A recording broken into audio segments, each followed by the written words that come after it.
Assalamualaikum warahmatullahi wabarakatuh. Perkenalkan, nama saya Diana Nur Fitriani. Saya adalah mahasiswa dari Sekolah Tinggi Ilmu Tarbiyah Islamic Village. Saya sekarang berada di Prodi PIAUD atau Pendidikan Islam Anak Usia Dini. Alhamdulillah, sekarang saya sudah memasuki semester 4.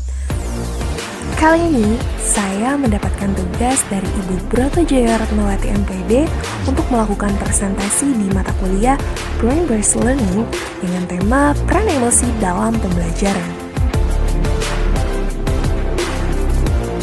Baik, saya akan menyampaikan kesan saya selama belajar Brain-Based Learning adalah yang pertama, yaitu saya merasa bahwa dengan mempelajari pembelajaran dengan berbasis otak, bahwa kita tahu nih sistem kerja otak itu seperti apa sih. Ternyata otak itu memang sangatlah luar biasa. Allah menciptakan otak dengan sistemnya yang sangat luar biasa. Otak itu merupakan pusat dari kehidupan dari manusia. Jika otaknya mati, maka sistemnya pun akan berhenti. Sama halnya seperti komputer.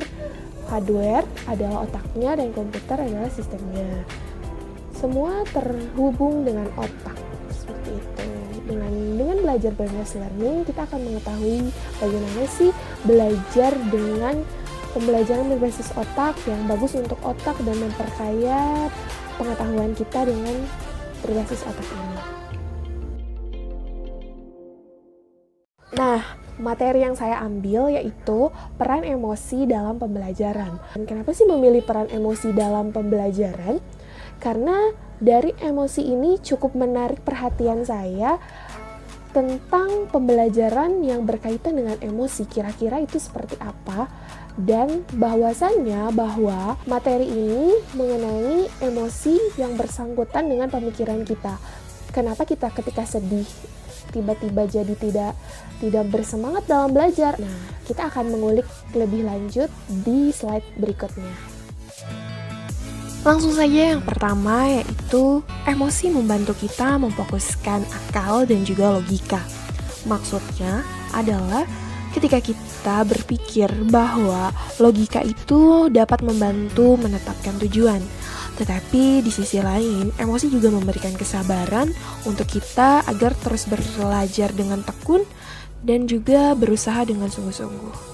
Tetapi tidak memungkiri juga bahwa ketika emosi kita terlalu berlebihan atau tidak disiplin, maka akan mengakibatkan terganggunya emosi dan juga pemikiran kita. Lalu bagaimana emosi itu bisa bekerja?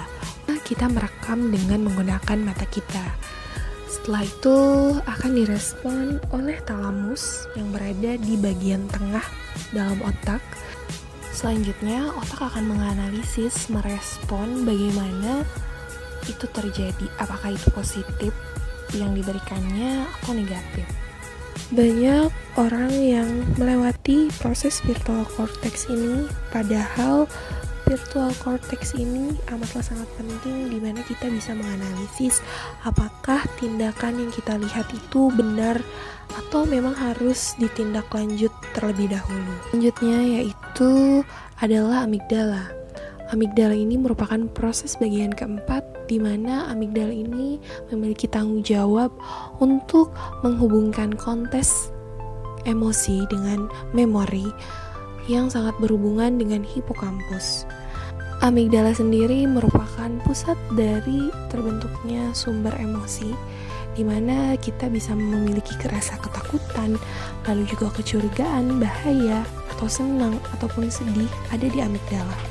Setelah itu, ketika kita sudah melewati proses amigdala ini, nanti kita akan memasuki ke dalam pusat respon, di mana kita akan melakukan tindakan. Tindakan tersebut bisa langsung dari seperti mata yang melotot, atau misalnya melakukan gerakan fisik, ataupun dengan gerakan verbal. Selanjutnya yaitu peran spesifik dari emosi pembelajaran.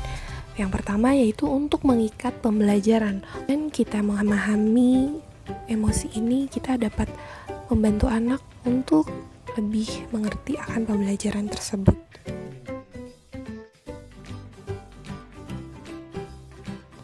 Yang kedua yaitu membantu kita untuk menerapkan sesuatu yang nyata, yang diyakini dan juga dirasakan.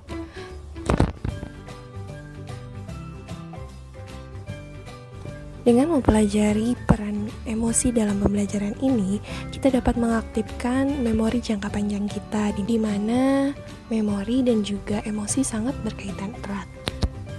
Selanjutnya, emosi juga membantu kita untuk membuat keputusan dengan menggunakan penilaian lebih mendalam, maksudnya dengan cara lebih spesifik dan memahami akan suatu penilaian tersebut. Bagaimana cara merangsang emosi siswa agar lebih produktif dalam pembelajaran, yaitu dengan cara kita mendekatkan diri kepada anak kita. Maksudnya dengan cara kita lebih intens dan juga dengan cara kita lebih memahami emosi mereka ketika mereka sedih ataupun ketika mereka senang, kita akan lebih memahami dan akan mendekat pada keberhasilan pembelajaran.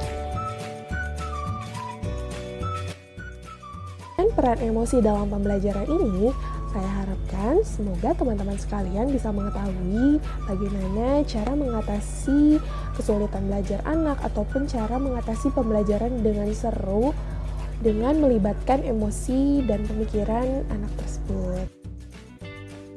Nah, itu saja yang bisa saya sampaikan kali ini. Semoga bermanfaat ya. Oh ya, jangan lupa like dan juga subscribe. Oke?